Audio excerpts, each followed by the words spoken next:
I've been exploring in my mind what role, for example, television would play and video would play. And because I've had experiences of doing television where people have written in afterwards and said, who is that person? It was like he was inside my being.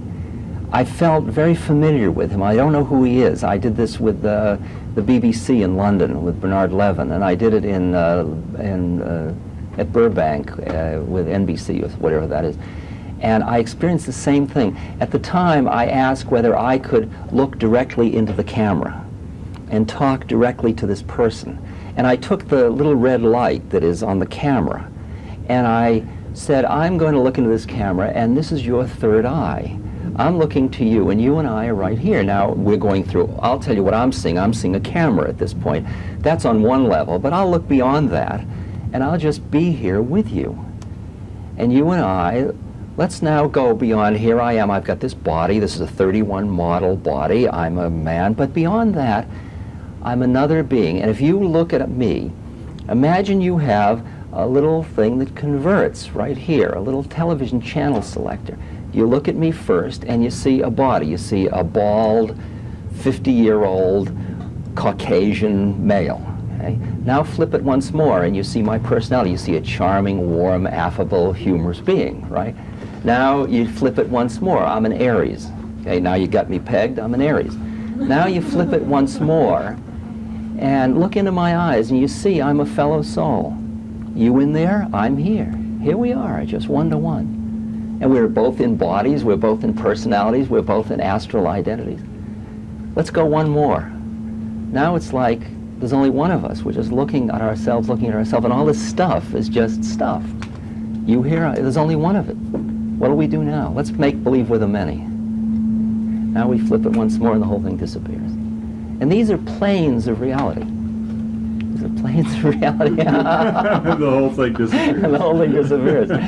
And to me, I mean, the media is an incredible vehicle for the transmission of the spirit, but it can't be hustled because people can see through, because they're sitting in their living room and they don't have to be nervous, and they can see a phony a mile away.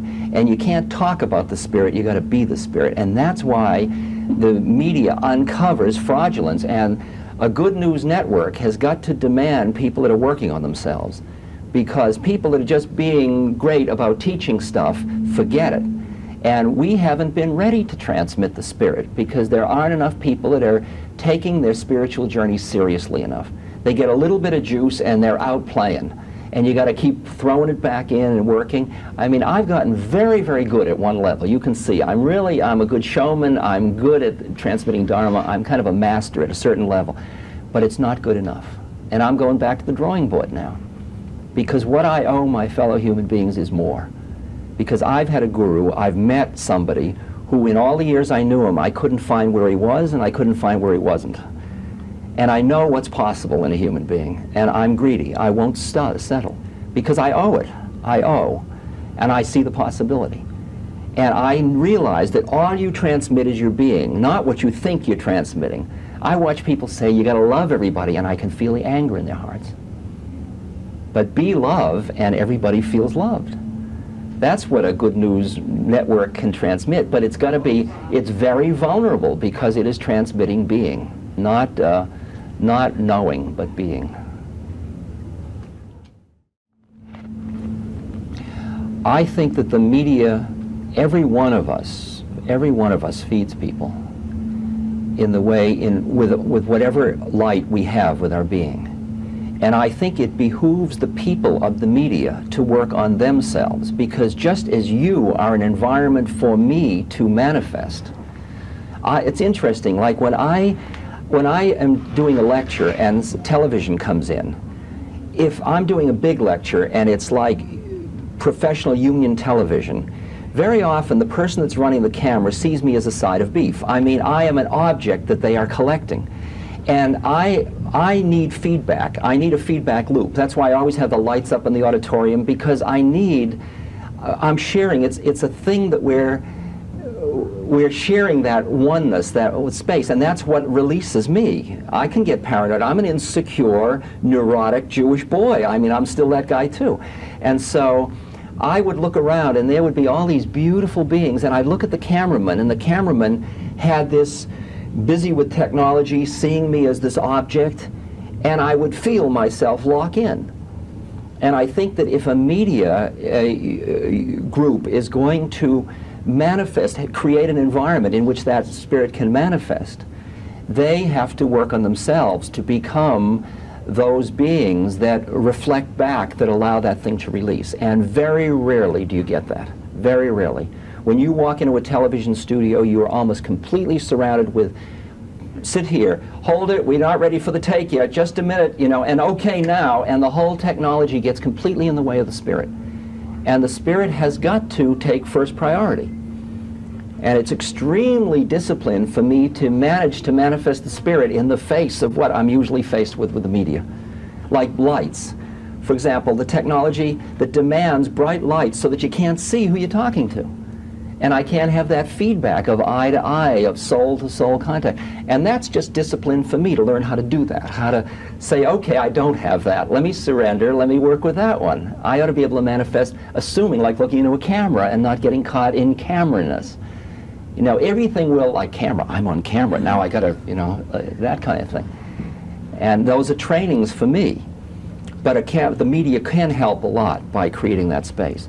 Because I was going to do a show once, a television show, in which I just wanted to take regular people. I wanted to take a truck driver and somebody that was in a house taking care of children all day, and all these different social roles, and showing how the spirit is manifesting in everybody's life, but they're busy not noticing it. Because when I look, everybody is having transcendent experiences all the time. They're just not copying them. They're treating them as irrelevant. I went out of my mind. I was confused for a minute. I don't know what I was thinking, you know, all that stuff. And when you bring it in, you can get almost everybody.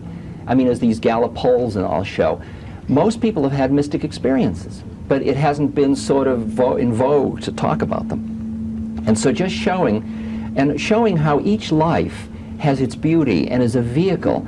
See, the game is people think, well, if he's a holy man in a cave, somehow he's doing more than if it's a mother bringing up a child. And that's nonsense. I mean, the unique function is that you watch a dharmic mother raising a child, and you see beauty that's just breathtaking. And you see a dharmic construction worker, and you see a dharmic financier, and you see a dharmic politician, and you're blown away. And that's what I would like to see the media focus on. Taking people and taking their lives where they come into the studio thinking that they're stuck in something. I've got one good story. Sorry, can I have one more story? Please. No, don't be sorry.